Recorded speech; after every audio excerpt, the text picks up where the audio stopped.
Gentlemen, and welcome to this afternoon's debate. I'm Patricia, your moderator, and I'll be guiding you through what promises to be a challenging and thought-provoking discussion.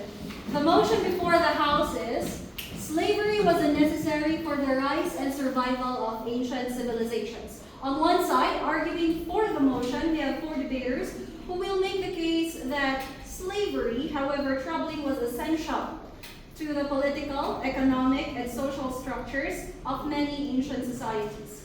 Perhaps they will argue that without slavery, civilizations would have struggled to gather resources, build infrastructure, and sustain the systems that enabled them to endure. On the other side, arguing against the motion, we have four debaters who reject that premise. They may argue that slavery was never truly necessary, that civilizations found alternatives, that the human cost cannot be overlooked, and that calling it necessary risks excusing something fundamentally unjust. Now let us meet our debaters.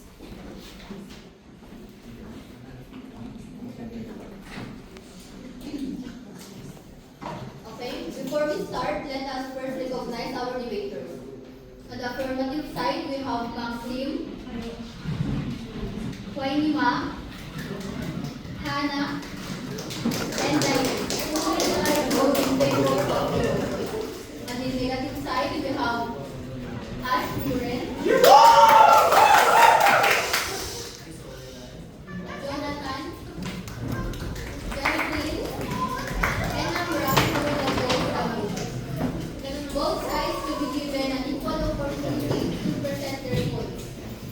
The moderator, us, Giselle, I am Stephanie, and Emmanuel. The moderator will strictly observe time limits and ensure that the discussion proceeds in a respectful and orderly. So let us now proceed to the introductory arguments, starting with the affirmative side. For the affirmative side, your 2-minute opening argument starts now. So, honorable judges, esteemed opponents and opponents, today we defend the difficult but important truth: slavery. While undeniably cruel and immoral, slavery was a necessary evil for the rise of survival of ancient civilization. To judge the past by the moral of the present is to misunderstand history. We are not here to glorify and romanticize slavery. We are here to explain the historical. To deny that Rome is to deny the very mechanisms by which empires rose and states survived. Now, my opponent may probably argue that there were alternatives, like free peasants, wage labor, and voluntary work. But may I ask you, if those systems were enough, then why do we find nearly every major empire, like in Mesopotamia, Egypt, Greece, Rome, and dynastic China turn into some form of coerced labor? Clearly, voluntary markets could not provide the same reliability on scale. Think of state survival. Aristotle once said, from the hour of their birth, some are marked out of subjection, others for live. So it's a harsh words, yes, but they reveal how deeply slavery was embedded in the logic of ancient governance. Can we erase that reality and still honestly explain how Athens or Romans rose? Talk about infrastructure. Who built the pyramids? Who carved the irrigation canals that kept Mesopotamia alive? Who paved the Roman roads that we still walk on today? Are we to believe volunteers to line up for decades of back-breaking labor? Of course not. Yet, both were central to the story of survival. Okay, thank you so much, Hannah. Opposition side, you are given 1 minute to respond in either Tagalog or English. Your 1 minute starts now. Directly addressing Hannah. Okay. Hannah, you have mentioned that, every great civilization has a slave. But let me ask you, what is the proportion of slave on those empires? If you were to browse on the internet, it was found that almost 95% is the is the people from that civilization, but only 5% is the slave. Now tell me, how come that 5% is the one that you proclaim that build the pyramid? What about those 95% of that nation? What about the 95% of that civilization? Are they only for the slave? What are those peasants for anyway? So you're telling me that those ordinary people... Point of information. You cannot do point of information. So I'm telling us that those ordinary people are not credited to labor, but in fact, it is common that every civilization Okay, thank you so much, Amra. Against the motion, you are now given 4 minutes to give your opening statement.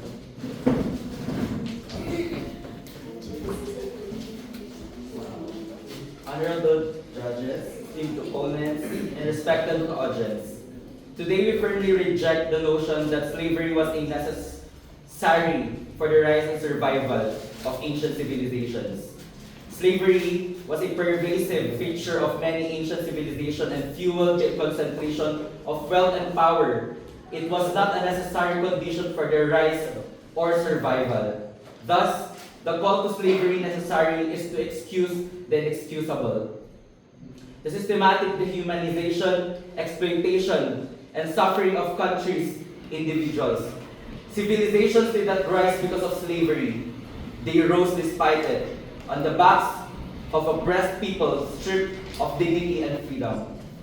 History showed us that innovation, culture, governance, and human progress are driven by creativity and cooperation, not by chains and cruelty. By justifying slavery as a requirement for civilization, we normalize injustice and erase the possibility of alternative human paths that societies could not have taken. We stand here to prove that slavery was not a necessity, but a moral failure, one that should never be defended as the foundation of human progress. Thank you. Thank you so much, Mr. Justin. We will now move on to the main arguments of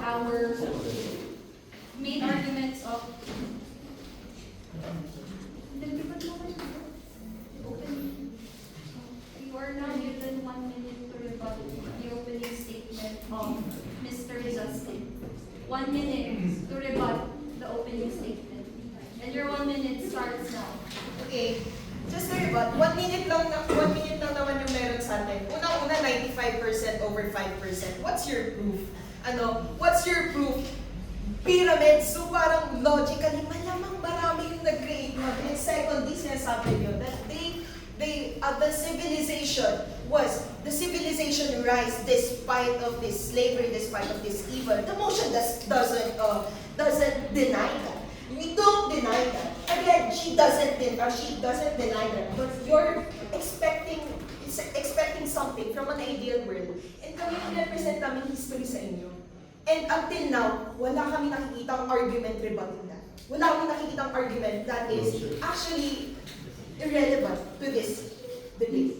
Thank you. Thank you so much, Ms. Camila. Now let us now move on to our main arguments, where each camp will be delivering 2 main arguments, and this will run for 4 minutes per speaker. 4 minutes per speaker, okay? They will deliver their argument. At any point in time, pwedeng sumabat si audience, pwedeng sumabat ang kabilang camp by saying point of information, and the speaker can choose to ignore or to accept the point of information. Naintindihan po ba? So let us now start with the first argument of the proponents. Your 4 minutes starts now. Okay.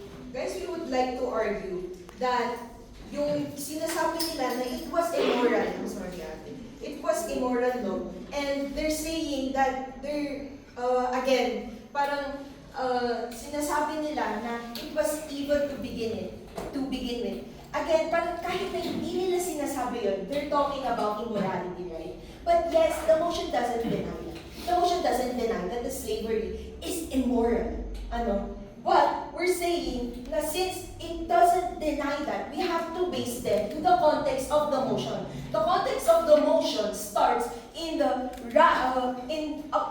place and time where a rise of ancient civilization is about to happen. So, ano ba yung nangyayari dito? Bakit magkakaroon ng rise of ancient civilization? Because there wasn't any civilization at that time. Ngayon, ngayon may civilization na tayo, may social justice tayo, and dun sila nagpo-point. But we're saying that the ancient civilization needed properties, needed territories for it to have a civilization. And so we're saying na wala sa usapan yung usapan ng morality. Kasi paano nga sila magkakaroon ng morality when they came from a context of pastoral, agronomic age, before the caste system, before kung meron yung mga slavery. So they came from a context of survival.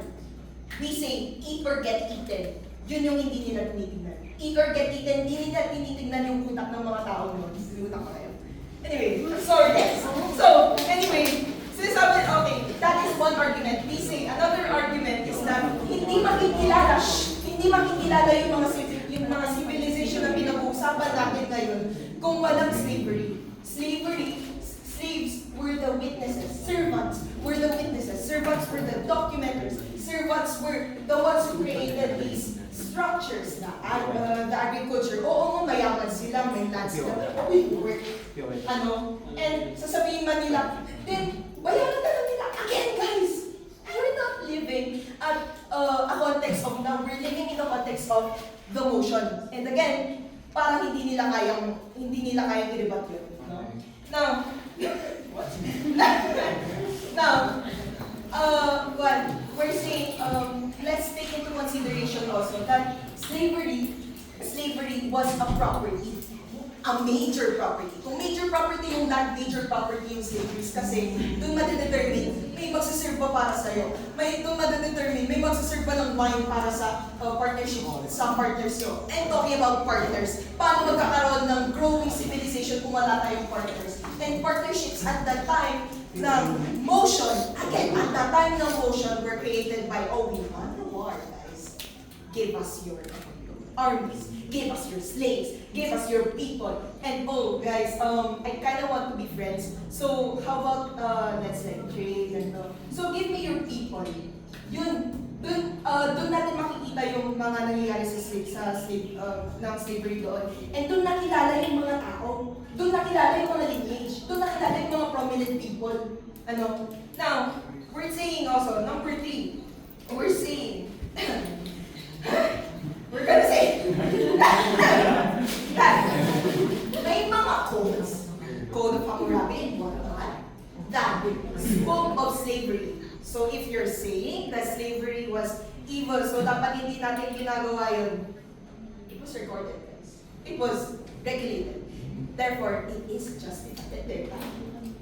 Thank you. Thank you so much, Ms. Marina. As we have points of information,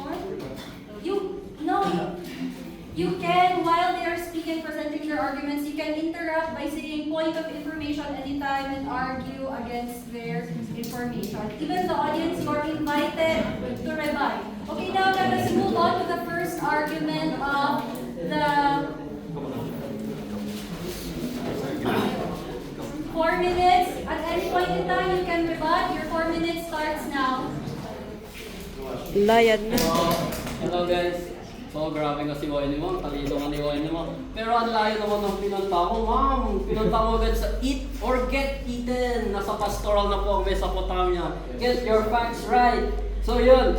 She argued that it was in the Code of Hammurabi. Yes, that was the cause of slavery. War and conquest, death, and legal system. That was by M.I. Finley in Slavery in the Ancient World. So, in the legal system, if you take one out, it still works, right? What does the Code of Hammurabi say? The main point of the Code of Hammurabi is an eye for an eye. So, let's say, Wainima stole my stuff and then I make her my slave. Is it necessary that I make her my slave? That's the point. It was not necessary for you to have a slave just because you stole something. Am I right? Another, The point of context is the rise and survival. She's talking as if there was no already built system, there was already no civilizations of ancient civilizations. Rise and survival. To survive is to exist. And to exist is meaning, man, andun ka na. So what will you do to survive? Point of information, are you surviving without water? Are you surviving without food? Without your... I reject business. So rise and survival.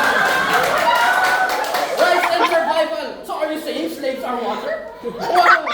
No slaves, we do not survive? Wow! The rise and survival, to develop and to survive. So meaning if you rise, where the slaves, you said they built Egypt, they built this. No, later we will say our arguments on that, but Egypt was not built mainly by slaves. Again, we point out, by the population, the slaves was 5%. We're asking for a reference, the Palgrave Handbook of Global Slavery. 5% ratio, 8 to 1. 8 owner to 1 slave. So take away slavery, and there would still be 8 workers building the Egypt. Do you get that? Stick in your head, monkey. Next, a civilization must first have agricultural surplus, urbanization, and division of labor. Given division of labor, there were already legal systems, so it was already there. Next, urbanization, population, 8 to 1, it was already there. Agricultural surplus. We do not need. What's your evidence on those? I do not take out. Shut up. Listen up, guys. So, for it to be a civilization, division of labor, urbanization, and agricultural surplus, take slaves away, that would still be there. The Code of Hammurabi would still be there. The urbanization would still be there. Agricultural will be still there. They would still rise and they would still survive. Take away slaves and it will still be there. Foreheads, no comprehension. Thank you. Okay, so it is now getting heated. I appreciate the enthusiasm of the audience. Pero until 4:50, let us try to minimize the noise. Okay? We can just show our motions, but no shouting for now. Okay? Alright. Na-brief naman ang ating mga speakers. Medyo nasa-shock ba kayo? Okay lang kayo dyan? This is a no holds barred, everything goes debate. Okay? Let us build thick skins because we are in the communication department. Alright? Guys, Alright, let me just repeat. The audience is highly encouraged to participate. If at any point in the argument of the speaker you want to rebut or you want to raise points of information, you can. Now let us move on to the second argument of the proponents. You are given 4 minutes to present your second argument, and that starts now.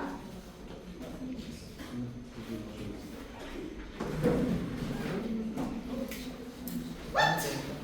Again, you're basing your arguments on an idealistic world. Sinasabi niya na take the slavery out and then magta-thrive pa rin yung civilization. Again, guys, we're talking about history. Okay, tanggalin natin yung slavery, but then again, we're saying that it was necessary. Bakit? Kahit natanggalin niyo yung slavery, kahit nasabihin niya na, sabi nga ni Hannah kanina, kahit na may alternatives noon, paid labor, whatnot, ganun, is they're inclined to such kinds of slavery. They're inclined to such kinds ng tinatawag yung exploitation, no? So, you're actually basing on an idealistic world na hindi naman nangyari and could have never happened. Kasi sabi nga namin, guys, kung titignan natin yung context ng noon, kung titignan natin yung context ng motion noon, they did not have a sense of social justice na meron tayo ngayon. They did not have a sense of morality that meron tayo ngayon. Ano? So, anyway, we argue. Again, we would like to strengthen our arguments by saying na, yes, yun nga, slavery was rampant, but why are you generalizing that slavery was all evil? Ano? We have servants. We have slavery by utang na loob. Ano? You're not even looking at that. But you keep on basing your arguments on saying na it was evil, it was evil, it was evil. If it never really happened, then ganito. But you're not really your frail arguments based on idealism does not really counterattack many arguments of what we said. No? Okay. Okay. Wait for me. Okay. We would like to strengthen our argument na it was idealistic. Kung hindi sila bumili ng slaves, kung wala silang slaves, life wouldn't be sustainable. Slaves needed. Again, yung nire-check mo kanina, parang mas business ka nga doon eh. Kasi I was talking about slaves needed water. Slaves needed food. They're not the food and the water. Slaves needed that. And paano sila magkakaroon ng ganun kung wala silang pera? Eat or get eaten, sila yung nasa baba, kaya nga sila nagpapaka-slave. Kasi kailangan nila ng shelter, kailangan nila ng food, kailangan nila ng money. Puro salita lang ba? Or wala kayong pandinig? So anyway, we're talking about that. But we're also talking about the elites. Yung na-mention namin kanina, the elites needed workers. The elites needed manpower. Hindi naman pwede pera na nga lang nila. Pera na nga lang nila yung utak na nga lang nila yung nag-administrative. Utak na nga lang nila yung nagbibigay ng strategies on how to grow my civilization, how to grow my civilians, how to grow my land. Kamay pa nila, mga katawan pa nila yung mag-google. Come on guys, parang hindi naman kayo sustainable. Parang may iba nga sa inyo na post ng ayoko na. Right? So kung kayo, nai-stress kayo, why not think na baka may stress naman yung mga elites natin. Baka may stress naman yung mga elites na to para hindi kumuha ng workers. Let's be realistic and let's base on what happened, not on what if. Okay, what if? Thank you. Alright, thank you so much, Ms. Cornelia. Let us now proceed to the second argument. The second argument of the defendants. Alright, good afternoon. Sabi mo, pura ako ba? Ako magtanong sa kayo, Miss Riley, man. Sabi mo kanina, ang sinabi mo, I think out of the context, man. Ano pinagsasabi mo? Saan mo pinagkukunan? Saan yung sources mo? Sinasabi mo kanina, ano yun? Social injustice, wala silang ganun. Social justice. Saan mo kinuha? Can you provide evidence? And once again, manahimik ka muna, makinig ka muna sa akin. Kasi hindi mo ako pinakinggan kanina. Saan mga babae kaya? Again, once again, let's go back to the topic, ancient civilization. Please give us this specific civilization, ancient civilization. At saan mo kinukuha yung pinagpuputok ng butsi mo? Excuse me, let's go back to sabi mo kanina walang evidence na nagpaprovide na mga yung paggawa ng pyramids ay walang evidence. So, gusto mo, sinabi mo yung kanina sa inyong sinabi mo at wala pa kayong nakahanap na source. Ito ang tanong ko sa'yo, baka kulang pa yung sources nyo. Nag-research mo talaga kayo? And least, para bigay ko sa iyo yung evidence, sabi ni Mark Leonard, 1997, Big Pyramids were not built by slaves, but by 10 out of thousands and living laborers. So slavery was present in Egypt, but it was not the foundation of fundamental achievements. Excuse me, I'm speaking. So once again, please why na. So ikaw yung mag-what if, hindi puro yung kalito-lito, wala namang out of the context yung sinasabi mo. So please give us, provide us the evidences, the specific civilization, saan mo binabanggit dyan, sa Mesopotamia ba? Saan? Hindi yung puro pasalita, wala ka namang sources. So, ganyan kayo eh. Thank you. Alright, thank you so much. So we were only supposed to have two main arguments right now. We are giving one surprise round of interpellation where you can question anybody from the opposing team, starting from here to the, and you have no choice but to answer. And this will only take 2 minutes. Okay, this round will only take 2 minutes. So proponents, you can question anybody from your opponents. Jonathan, question. You're saying na bakit ka nag-appeal to authority? That's one source. Ano pang sources mo, bro? That's one person. Every person can say this. Parang saying Gordon Ramsay said that hot dogs are sandwiches. It doesn't mean that hot dogs are sandwiches. Bro, kokote! Isipin mo na hindi porket may isang tao na nagsasabi flat earth talaga. No, bro, no. Isipin mo, are there other accounts that give na hindi nagko-contradict dun sa sinabi mo kay Mr. Are you done, mister? No, I'm not done. And saying that, okay, sabihin natin, 5%, yes, 5%, slaves. Pero porket, yung mga workers, sinasabi niyo, mga corvée, mga serfdom, are they not basically, majestically slaves? Na parang, oh, I pay you, but do this dying work for me. Parang isn't that like slavery? With extra steps, with money? Please give me your answer on that. Give a logical answer na saying that, okay, sige, sabihin natin may 95%, yes, 95% of the civilization built. Pero doon sa 95 ba doon, wala ba talagang naging slaves doon? What is your proof? Saan nyo kinuha yung nyo? Wikipedia?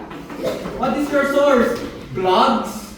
Ano yun? Give us superficial, unambiguous, give us something that can actually intellectually, challenge us, no? Give us proof.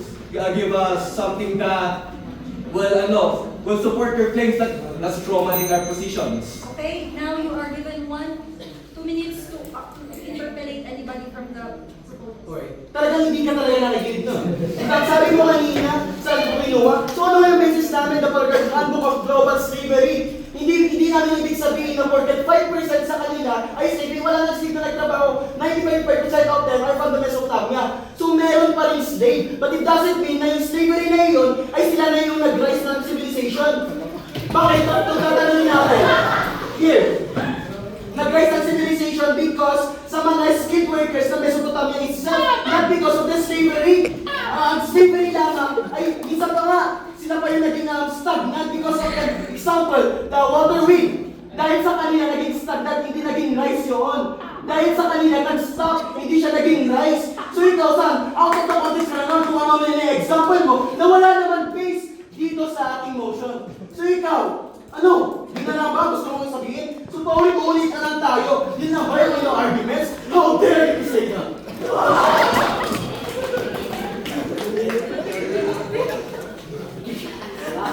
Jonathan, instability doesn't disprove necessity. Hindi porket stagnant, hindi ibig sabihin na hindi sila kailangan, pare ko. Kaya hindi ibig sabihin pinapaligan mo kami. Ibig sabihin pinapaligan niya kami. Okay, we're Well, it's you to judge, Thousand. Wait. Our motion, let me just remind the audience, our motion is slavery was a necessary evil for the rise and survival of Asian civilization. We are being reminded to let us minimize our noise a little bit for now. Okay, now let us move on to the rapid fire argument. This will run for 7 minutes and the audience is highly encouraged to present their questions as well. So, I think I shall be presenting the first question and then the audience can the audience can also interject at any point in time. Okay, so my question is to the team of proponents. You mentioned a while ago that there was a good kind of slavery. Could you please cite examples or any specific, maybe methods where there was a good kind of slavery? So we come here. So according yes. So, diba, kanina lumalayo na sila sa topic natin, slavery was a necessary evil for the rise and survival of ancient civilizations. Hindi ko alam paano yung sinisigaw and pinugutak ni Jonathan earlier. So anyway, since left ko majority yun nandito, let's talk about developmental progresses that have happened during the civilization. So in Athens, slaves were just farmers, just so you know po. We had the research. So they were artisans, they were teachers, they were bankers, they were accountants. Many were highly skilled and contributed to the trade and industry. So another example in Rome, about 1 1/3 of the entire populations were slaves. Imagine that. Every 1/3 person was enslaved. At sila ang nagpapaikot ng ekonomiya ng Rome. So without slavery, the ancient economy collapses. There's no trade, no surplus, no wealth. So civilizations, it will stay stagnant. Kasi nga, they cannot pay for our needs. They cannot, since di ba war nga yung nagpapa-improve sa economy ng every civilizations, I mean every countries, they use this, they use the artisans, they use the teachers, they use the researchers, they use the knowledge of slaves. Yun yung knowledge asset natin dito. Many were highly skilled and contributed to the trade industry. Without the slavery, the ancient economy collapses. There is no trade. Tapos kung sasabihin nyo na it was unnecessary, May tanong ako. Ikaw yung anong pinuputok mo, ngayon ka lang magsalita, di mo pa sinagot yung question ni moderator. Ano yung good kind of slavery? Yung di ka man nakikinig. Diba sa Athens nga, the slaves were just farmers, hindi lang sila commoners. They were knowledgeable. They were Source. source.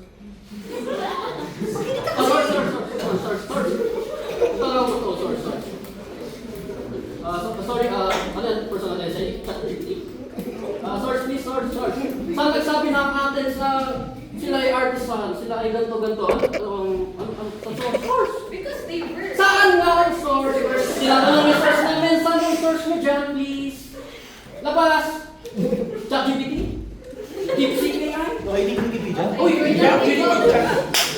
source? Okay, we'll get back. We'll get back to that. Why? Because maybe it's me. Unang-una, kayo kanina pa kayo na yung wala na nga Ano ba? wala na nga kayo mag-invite na Source. We had our source. wala na nga kayo. Ang kalakas. We read books. Ang dominant mo. Let us try to let cooler heads prevail. Okay, let cooler heads prevail. Mamaya tayo magsuntukan. Hominem. Sorry. Okay, let cooler heads prevail. Yes, Okay, people, pero hindi kayo nakikinig. Kanina pa kami nagsasalita tungkol sa logic. Yung mga arguments nyo, wala yung baray na, yung mga arguments nyo, sa totoo lang, they're frail. They're not even arguments. They're just tinatapon nyo na yung mga evidence nyo sa akin. And yung sinabi ko nung kasama ko, parang nagtatapon na kayo ng Good slavery. Okay. Source. Let's talk about the slaves of Job. Let's talk about the slaves of Abraham. Those are accounts. Let's talk about the slaves So of those Abraham. are good slaves in your eyes? Yes. Okay, now. Excuse me. Okay, sige. Let's talk about the slaves of the Persian warrior na hindi sila na-exploit. They were just servants kasi again, we're talking about the culture of before and we're talking about the mind of now. Na parang hindi pa develop. Develop na ba yung frontal lobe mo? I will now give the audience a chance to ask questions. Does anybody from the audience have any questions? Kindly ask their sources. Ilabas lang. Anybody from the audience? Yes, Maya. Eliza. Wala sa inyo. Wala sa inyo, Jason. Wala. Yes, Pwede ka clarify lang po ng specific definition nyo ng slavery. Okay, can anybody from the team actually start with that? Can anybody define slavery? Since yung other side, sabi nila exploitation, yung other side din about servant lang, pinabayaran, medyo hindi po lang. Okay. Alam niyo po ba kung bakit medyo hindi nagano? Kasi again, based from the culture of before, the lines between slavery and servants were blurred. The lines between captive slavery and servants were blurred. Basta these people serve us. We are the elites, and these are the people who need shelter. These are the people na palaboy-laboy lang sa gansangan. So why not take them in? So we're saying na some people before were exploiting them because it was based on them. But hindi naman lahat ng tao are evil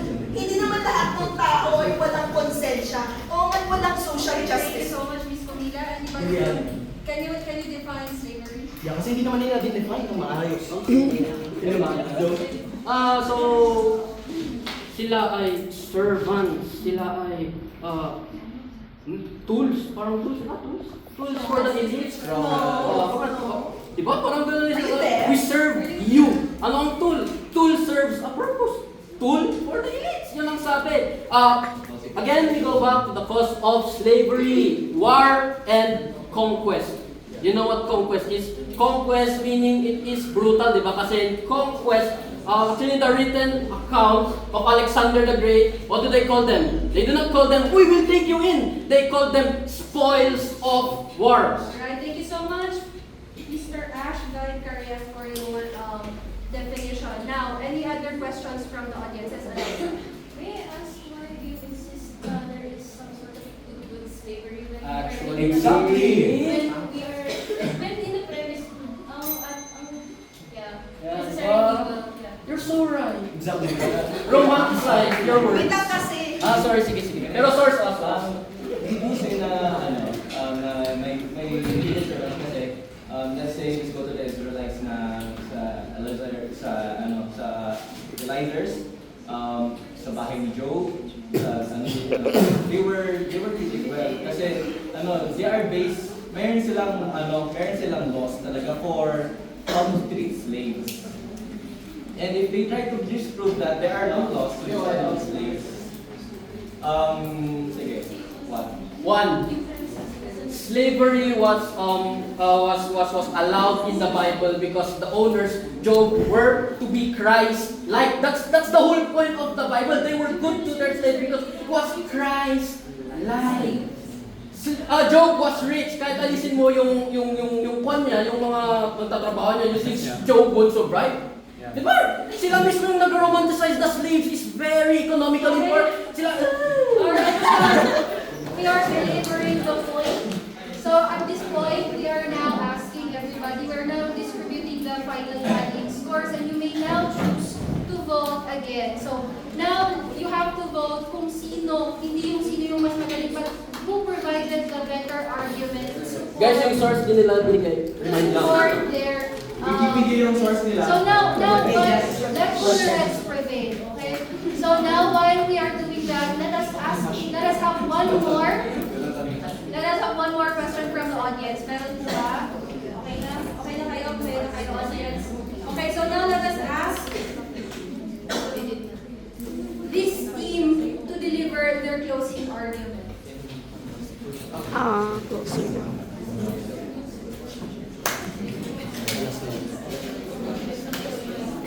Alright.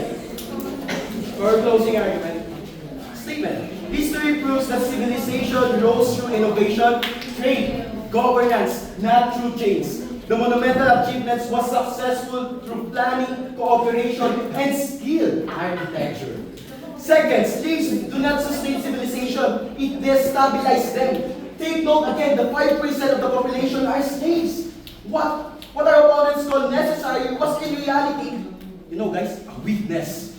Again, to justify slavery as necessary is to excuse the inexcusable. Civilizations are remembered not for their cruelty or slavery, but for their wisdom, culture, and creativity, and of course, the innovation. Human dignity, justice, and freedom, these are the two foundations of survival and progress. 1, 2, 3, 4, 4 heads but no comprehension. Thank you. Guys, opening statement, it's a statement, guys. Instability doesn't disapprove necessity. Now, kung hindi nyo maintindihan yun, let me elaborate. Again, we're talking about slavery was a necessary evil. You're saying na it's evil, kaya kung tatanggal yun, hindi pa rin magkakaroon ng civilization. Yun yung naging clash natin. But again, we're saying that it's their culture before.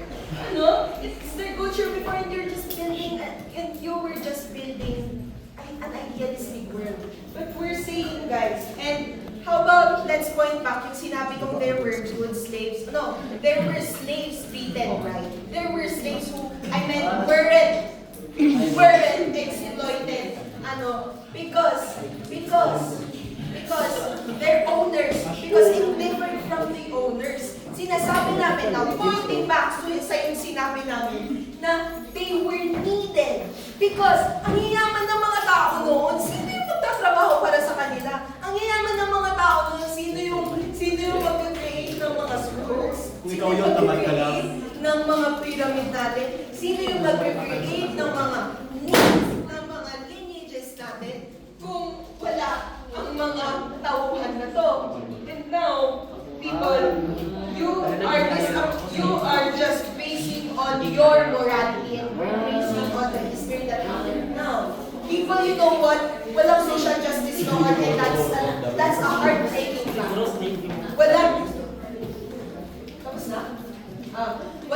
Walang sense of social justice that we have now before, and that's a heartbreaking fact. But that's a fact, guys. That was necessary for the ancient civilization. Tanggalin man nila, sabihin na, huwag na kayo mag-slave. But the people before were inclined to. Because, again, sinasabi yung source, come on guys, wala pa kayong logic to understand that. Wala ba kayong mga tenga para dinggin yung mga sinasabi namin? Ha? Yung sinasabi namin before, the people from the caste system came from a time of survival, the pastoral age, from a time of agronomic, agricultural age, and they were already buying territories. So again, eat or get eaten, guys. Isiksik nila sa utak yung eat or get eaten. Yun yung utak nila noon. Okay? Thank you. Thank you so much. Alright, so everybody has just voted. Kasi na nakaalis na yung mga kailangang umalis. Okay, just to quickly summarize some of the salient points that they provided, this team was like saying that slavery was essential, and then they were like saying, they were also arguing that we cannot judge ancient civilizations using the merits or the standards of our time. And while this is the more compelling argument or the more compelling side, yes, kasalanan natin yan. Okay? Wala. We could have like enjoyed a more robust debate sana. No? Pero yun ay for next time naman na. So now let us move on while our tabulators tabulate. May I please ask the motion to please stand? And let's give them a hand wave. And now let us ask the opposing team to stand up. Okay, please sit down. Alright, now, just because we have prizes, since dalawa lang naman yung nag-ask sa audience, we will now be distributing to them. Sino yung nag-ask?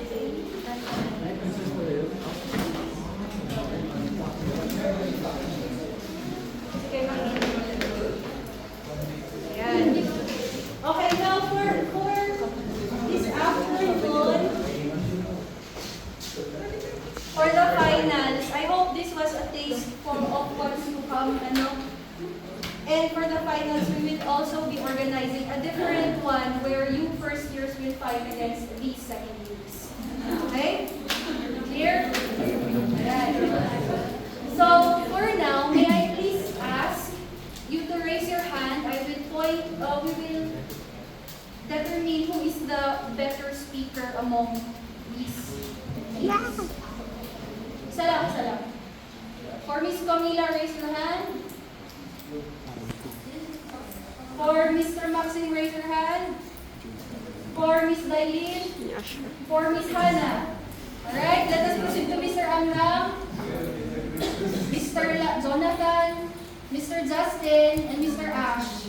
Alright, so for today, the best speaker and the best debater will be Ash.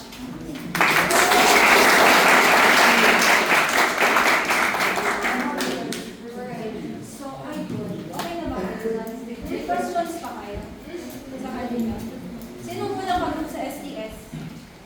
Sa plus points. Lahat kayo may karoon pa. Good yet. So we will now schedule a different debate between you and them. Choose your own fighter. And the winner will be... Trick to vote for Okay na? So pick up your own balloons and we will announce the winner prior to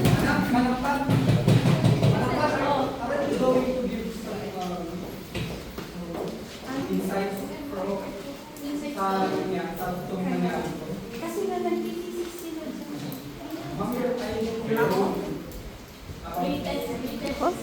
written inside. Sa ChatGPT ko muna.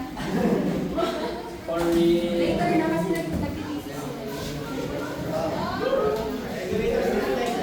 Huwag yung babak yung balon niya. Baka magalit sa